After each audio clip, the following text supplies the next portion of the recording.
Hello, this is Claus Jensen presenting Game 3 of the Zurich Chess Challenge, which is an exhibition match, or a training match if you like, between two of the strongest players in the world, Vladimir Kramnik and Levon Aronian. And this game, the third game, ended just a few minutes ago.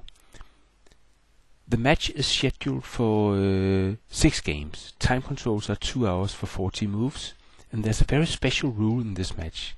If a draw is agreed inside 3 hours of play, the players will have to play a rapid game. In Game 1, Aronian won from the black side of a semi-Slav, and in Game 2, Aronian surprisingly opened 1 e4, and Kramnik chose his old favorite, the Berlin defense against the Ruhr Lopez, and Aronian had a novelty on move 13, but Kramnik reacted well and made a draw. So coming into this game, Kramnik had regained some confidence, but had to surprise Aronian to be able to make a comeback in the match. And Kramnik did surprise Aronian. He opened 1 e4. Aronian answered e5, knight f3, knight c6, and with knight c3, knight f6 and d4, we have a 4-knight Scotch opening.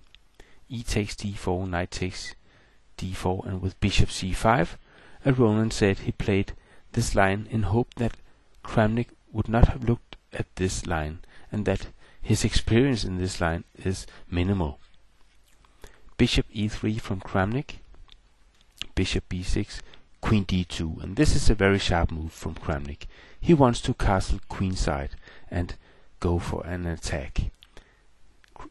Aronian castled, Kramnik castled queenside, rook e8, f3, and with d5, already here at move 9, we are practically out of theory, which is very refreshing and good news for chess, I think. E takes d5, knight takes d5, and bishop g5. And when I watched this game, I was certain that Aronian would play f6 here. But instead, he played a queen sack. He played, without thinking more than 2 minutes, he played knight takes c3 here. Bishop takes d8, and knight takes d1. And this position is already extremely complicated, and we're only at move 12. Kramnik thought for a long time here, and I think he made a good decision. He could have taken the knight. He could have played queen takes d1, but then rook takes d8, c3, knight takes, c takes, and rook takes d4, with very active black pieces and good compensation for the queen.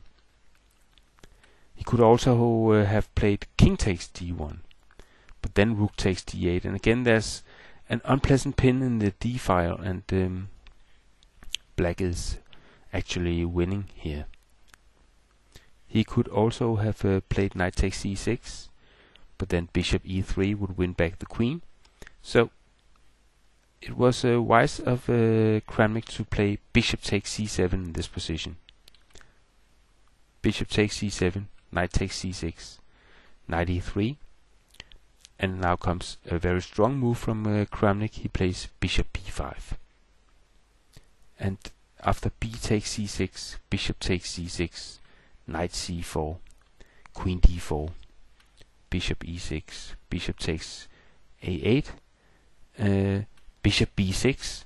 Then Aronian's pieces are well coordinated here, and Kramnik has to play precisely to maintain an advantage, and he does. After a long thought, he plays queen d3, rook takes a8, rook e1, rook d8, and queen e4. And although black is materially okay, he's having 3 light pieces for the queen, and his pieces are also well coordinated, but it's difficult for black to find a useful plan, and furthermore, Aronian is in beginning Zeitnot. He plays g5 here, c3 from Kramnik, bishop c5, rook e2, h6, g3, a5, f4, a4, f5, bishop d5, queen d3, bishop b6, b3, and from about here Aronian has to blitz his moves while Kramnik tries to take his time to simplify into a winning position. It's tough for Aronian because with only little time on the clock, it's so easy to hang a piece when your opponent has this centralized queen. A takes b3, a takes b3, and knight a5. And at move 30, here Kramnik sees an opportunity to simplify. He plays rook e8 check. Rook takes and queen takes d5. And now black may be better if we talk material, but white has a couple of passed pawns, and still black has to defend all his pieces against Kramnik's queen. Rook d8, queen b5, rook d6 and king c2, king g7, b4, knight b7, c4. Now Kramnik starts pushing his pawns. Rook f6, g4, knight g8 and c5. Now we see that this is clearly winning for white. Bishop c7, queen d7, knight c6, b5, knight a7, queen takes c7, knight takes b5, queen e5, knight a7, king d3, and here Aronian resigned the game. And I believe this was a brilliant game for several reasons. First and foremost, Kramnik had to go for a win, and he played 1e4, which is not something you will see every day. And secondly, the game was out of book at a very early stage, which is quite refreshing for chess. And 3, Aronian was not afraid of playing at a high risk. He sacked his queen, hoped that this line would be enough, but it wasn't, because Kramnik played very accurately. So all in all, we had a great game of chess today. Kudos to both players for giving us a highly entertaining game. I hope you enjoyed this video, and I hope to see you on my chess website at klausjensen.com. Bye bye for now.